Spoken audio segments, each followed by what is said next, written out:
पुर्तगाल जाने से पहले ये एक छोटा सा क्लिप ज़रूर देख लीजिएगा। ये यूरोपीय मुल्क पुर्तगाल, और आप देखिएगा कि मैं आपको क्या दिखाने लगा हूँ। ये देखिएगा, ये हमारे कुछ देसी कम्युनिटी के लोग, और ये साथ है लिस्बन का एरिया, मार्टिन मुनीज का इलाका। और यहाँ पर आप देखिएगा कि किस तरह छोटी छोटी शॉप्स बनी हैं, लोग अपना गुजर बसर करने के लिए चीज़ें बेच रहे हैं, 1-1 यूरो 2-2 यूरो की चीज़ें। और इनके ग्राहक हैं वो लोग जो बेचारे बेरोज़गार हैं और या फिर दूसरे मुल्कों से आए हैं अपने पेपर्स बनवाने के लिए। इसका ये मतलब नहीं कि पुर्तगाल एक खूबसूरत मुल्क नहीं है, बड़ी बड़ी खूबसूरत दुनिया यहाँ पे रहती है, बड़ा खूबसूरत मुल्क है, माहौल बड़ा अच्छा है। सालाना बहुत सारे लाखों टूरिस्ट यहाँ पे आते हैं, और बहरी जहाज़ भी टूरिस्ट को लेके पूरे यूरोप से और अफ्रीका से और अमेरिका से यहाँ पर आते हैं। लेकिन जो देसियों का इलाका है, जहाँ पर लोगों का रश रहता है पेपर बनवाने के लिए, इमिग्रेशन वाले जो लोग यहाँ पे आते हैं, ये उनकी आपको एक झलक दिखा रहा हूँ। यहाँ पे रोज़गार नहीं है। बहुत सारे लोग मुझसे पूछते हैं कि आप पुर्तगाल में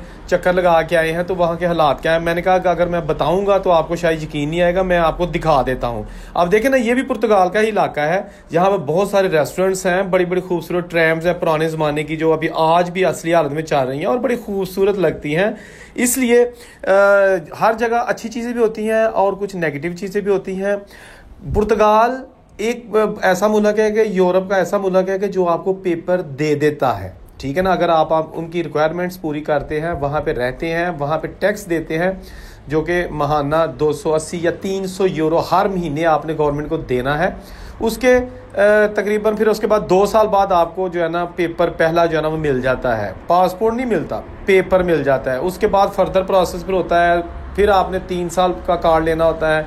टोटल 5 साल जब आपके कार्ड लेने के बाद पूरे हो जाएंगे तो उसके बाद फिर आप पासपोर्ट के लिए अप्लाई कर सकते हैं। लेकिन उसके लिए बंदा जो है ना वो ज़हनी मरीज़ उस वक्त तक बन जाता है, क्योंकि एक बंदे के पास अगर जॉब नहीं है और पल्ले से खा भी रहा है, रह भी रहा है और अपनी जेब से टैक्स भी दे रहा है, जो कि लाखों रुपया पाकिस्तानी बन जाता है, तो मेरा ख्याल है कि फिर जो एक ऐसा बंदा जो पाकिस्तान से डायरेक्ट इसलिए आ रहा है कि हमें पेपर मिल जाएंगे, या वो दुबई, सऊदी, मस्कत, ओमान वगैरह से आ रहा है कि पेपर मिल जाएंगे, तो मेरा ख्याल है बड़ा टफ है। हाँ, बहुत अच्छी चीज़ उन लोगों के लिए कि जो जर्मनी, इटली वगैरह या यूके या दूसरे मुल्कों में काम कर रहे हैं और एजेंट के ज़रिए उन्होंने फ़ाइल लॉक करवाई हुई है और टैक्स वहाँ से दे रहे हैं, तो उनको एक पेपर ऐसे मिलते हैं कि जिनका उनका पाकिस्तान आना जाना खुला रहता है। खा पाकिस्तान से उनका ताल्लुक है, इंडिया, बांग्लादेश, नेपाल, किसी भी मुल्क से है, तो वो पुर्तगाल के पेपर इस्तेमाल करने के बाद पाकिस्तान आ जा सकते हैं। लेकिन काम पेपरों के बाद भी पुर्तगाल में कोई नहीं है। ठीक हो गया सर, छोटा सा क्लिप था, मैंने कहा आपके साथ शेयर कर दूं, क्योंकि बहुत सारी वीडियोस मैंने बनाई हैं कि वहाँ पर बड़ी अच्छी माहौल है। लेकिन इसमें भी मैं पुर्तगाल की बुराई नहीं कर रहा। कुछ लोग कहते हैं कि आप पुर्तगाल की बुरी वीडियो दिखाते हो। भाई बुरी वीडियो नहीं है, ये हकीकत है। कुछ लोग अपनी ज़मीनें बेच के यहाँ आ जाते हैं। हमारी बड़ी अच्छी अगर हम वीडियो उनको दिखाएंगे, जी पुर्तगाल में आ जाओ, पेपर आते ही ले लो, तो वो बेचारे ज़मीनें बेच के, कारोबार बेच के, दुबई से और इधर उधर से बच्चे लेके यहाँ आ जाते हैं कि जी पेपर लेने जाके।